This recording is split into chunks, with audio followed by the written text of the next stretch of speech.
Assalamualaikum teman-teman, kenalin aku Lia.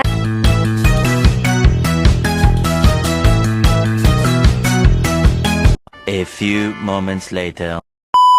Sebelumnya, terima kasih buat kalian yang udah nyempetin waktu buat nonton video ini. Semoga kalian dalam keadaan sehat walafiat, baik secara fisik maupun mental ya guys. Karena ya, dengan keadaan dunia yang sehuru hara ini, sehektik ini, bisa waras saja kayaknya sangat-sangat bersyukur ya guys.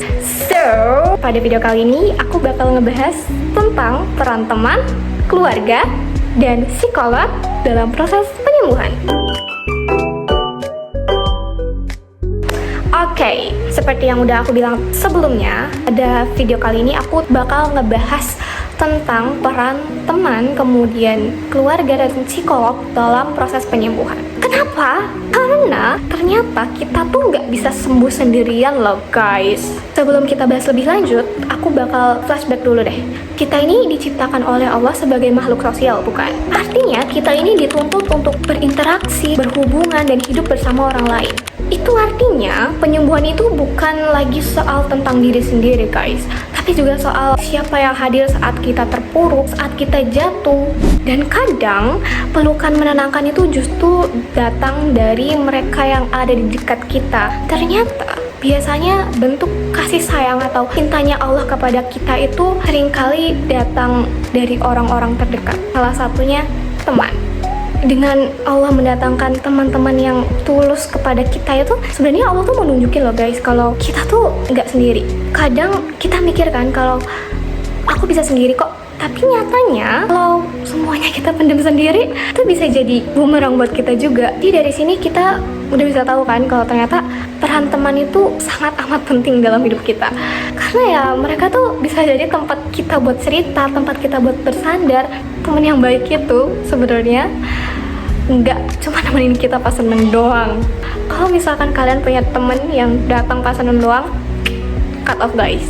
Terkadang hadirnya mereka aja itu bisa ngebuat kita itu merasa didukung loh guys. Dan dalam Islam pun ternyata teman yang baik itu bahkan bisa menjadi jalan kita buat kembali kepada Allah. Karena mereka bukan hanya sahabat, tapi juga bisa jadi pelukan yang Allah kirimkan dalam bentuk manusia. Ternyata selain teman, ada juga loh sosok yang seringkali jadi tempat pulang pertama kita, keluarga.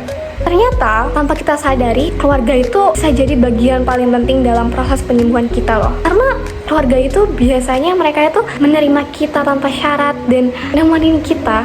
Bahkan hanya dengan hadirnya mereka aja, kita tuh bisa ngerasa bahwa kita tuh aman. Tanpa kita tuh bisa ngejelasin apa yang dimaksud aman itu. Dan rasa aman ini biasanya nggak bisa loh kita dapetin dari orang lain. Dan dalam Islam, bisa jadi keluarga ini adalah bentuk karunia dan kasih sayang Allah ke kita. Melalui keluarga ini kita bisa merasa terjaga, merasa aman, kemudian menjadikan hati kita tenang di saat hati kita mulai goyah.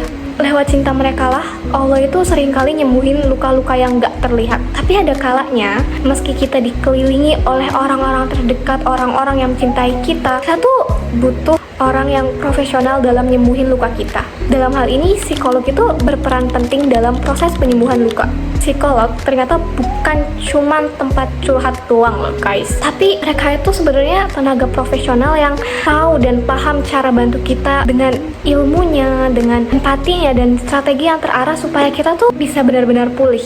Mereka itu paham cara kerja luka batin dan mereka tuh bisa nuntun kita buat pulih, kemudian ngenalin apa sih akar masalahnya dan bangun strategi buat kita bisa bangkit secara perlahan.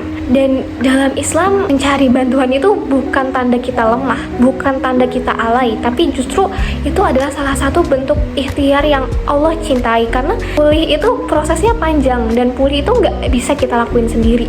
Jadi gimana sih cara mereka itu ngebantu kita buat pulih? Pertama, teman itu bisa jadi pendengar yang netral. Mereka tuh bisa meluk kita lewat kehadirannya. Kedua, ada keluarga. Keluarga itu biasanya tempat buat kita kembali. Mereka tuh bisa nerima kita apa adanya. Yang ketiga, ada psikolog yang bisa ngebantu kita nemuin akar masalah kita itu apa. Dan hal yang perlu kita garis bawahi adalah datang ke psikolog itu bukan berarti kamu gila, bukan berarti itu kamu lemah, lebay, alay. Itu adalah suatu bentuk usaha kita. Dalam surat Al-Insyirah ayat 6 juga Allah tuh berjanji, Allah tuh menyatakan kalau sesungguhnya bersama kesulitan itu ada kemudahan. So, oke, itu aja mungkin yang dapat aku sampaikan di video kali ini.